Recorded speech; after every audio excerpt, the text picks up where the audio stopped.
Hey guys, what's up? Welcome back here to today's edition of Intuitive Angling. And man, I really appreciate you guys coming by the channel to spend some of your time with me.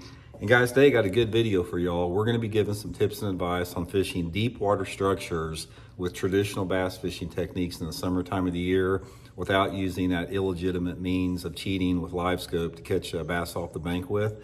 I'm gonna talk to you guys about some of my top lures and techniques and how I utilize two-dimensional sonar with those techniques to catch summertime bass. So we'll get into that in today's episode.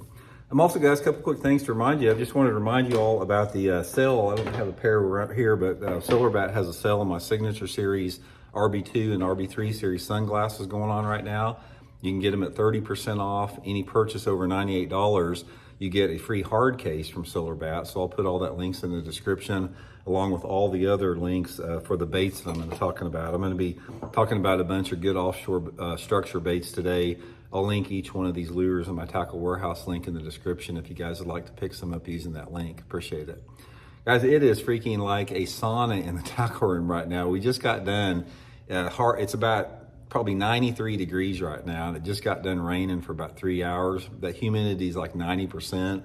It is literally like a sauna in the tackle room right now, so if you see me sweating, you know why. Okay, guys, I want to go over, I've got 4 primary lures here that I really like to fish offshore hard structures. And when I'm talking about hard structure, I'm meaning places like ledges, drop-offs, deep water points, deep water rock piles, deep water brush piles. I'm not talking about fishing for those Roman suspended fish that they catch using live scope. I'm talking about the hard structure areas that traditionally work really good for bass fishing. Now, there's a lot of different techniques that you can fish with on these hard structure areas, but I've got 4 that really produce for me a lot. I mean, they produce for me better than about any other ones. And I'm going to go over each one of them in today's video there, and we're going to talk a little bit about it. So first of all, guys, before I get into the baits here, don't be intimidated to fish offshore structures if you don't have all the electronics. The only thing you need is a 2D sonar or even an old flasher. You can do it with both. And the thing that you're looking for with this, and the only thing that you have to, be aware of is look for drop-offs or irregular features on the bottom. So you can get out on a river ledge or a creek channel ledge. You can actually find the drop-off with your two-dimensional sonar. Creek channel intersections, the ends of points where they drop off, where you have like a point sloping off and it drops like from 7 to 12 or 15 foot of water. They're very easy to find with low-cost electronics. Most of the time, the bass are going to be relating somewhere to that drop. They may not be right on the drop. Sometimes they're up on the shallow part of it, up on top of it before it drops off. Sometimes they are on the drop. Sometimes they're at the bottom of the drop. It just depends. So you just sort of have to fish every, aspect of it in order to figure out how to catch them there. So pretty easy to do once you locate those drop-offs there. Okay, mainly, I want to talk about the techniques I like to fish these areas with, all of them. So we'll go over each one of them in detail. The first one, guys, I like is a big swim bait. Some type of a big paddle tail swim bait that's weighted, that's pretty heavy. This is a 3/4 ounce model right here. It's got an internal weight in it. And crawling these big weighted swim baits, just reeling them just off the bottom. Say for example, the bottom of the screen is the bottom of the leg, just reeling them right off the bottom like that. Really, really good way to catch them. So I'll throw this thing up on the shallow part of the area I'm fishing, whether it be a point or a drop off, and just sort of crawl it along the bottom. Works really, really good, especially if there's some bigger aggressive fish. A big swim bait will catch the biggest aggressive fish right off the bat. Now, sort of along the same lines of that is a big scrounger head, guys. And if you don't know what this is a scrounger. And it's sort of like you put it on a swim bait and it sort of makes the swim bait have more of a wide vibration. Instead of this swim bait like here, just coming straight through the water, when you have a scrounger head on it, it actually makes the front of that swim bait vibrate a little bit.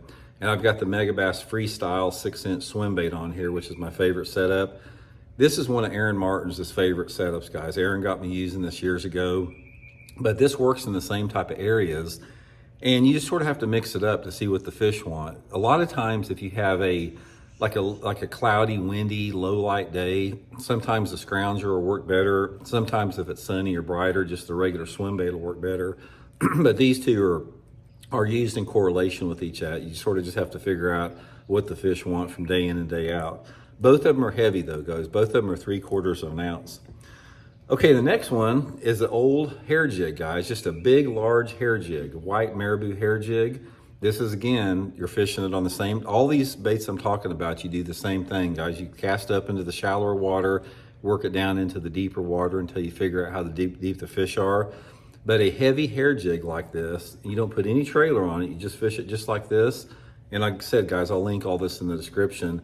This is a really good mop-up bait. So if you pull up to like a hard structure area, drop off or a point, catch a few on that big swim bait, take this big hair jig and follow it up. And the key on this hair jig, guys, is the way you want to work it, you don't hop it along the bottom.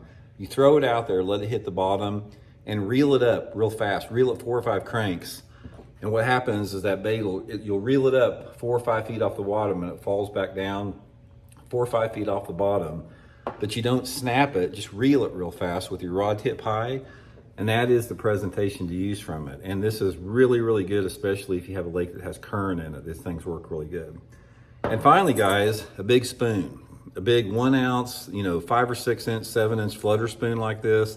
This is a great bait to trigger a reaction strike. So if you throw all these ones that I just talked to you about, the fish get educated to them a little bit.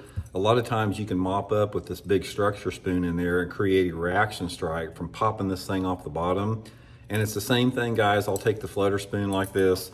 I'll make a long cast, let it hit the bottom, and just snap it off the bottom hard. Let it fall back down, snap it off the bottom. And the strikes usually occur in 1 or 2 ways. When you snap it, when you get to the top of the snap, they're just on it and you'll feel them. And the other time is when that flutter spoon's going back down, you'll just see your line jump, and that's when they got it. But guys, that's my 4 favorite summertime hard structure lures. Honorable mentions in this thing, guys. You could probably catch some on a big 10 or 12 inch worm, Texas rigged, football head jig can work really good, and a deep diving crankbait. Those are good choices also. But guys, when I'm on an offshore structure bite and the water temperature is hot in the summertime of the year, you can't beat these big swim baits, that hair jig and that spoon. It really catches them really good. And the main thing, guys, is just don't, if you fish offshore like this, you guys know what I'm talking about. But if you haven't spent much time out there, don't get intimidated by it because it's not that difficult. The easiest way to do it is just to get out on a point and just start probing around with these lures in anywhere between 10 to 20, 25 foot of water on a point.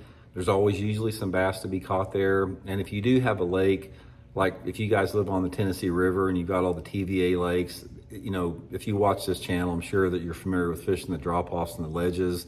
Those are always really good areas too.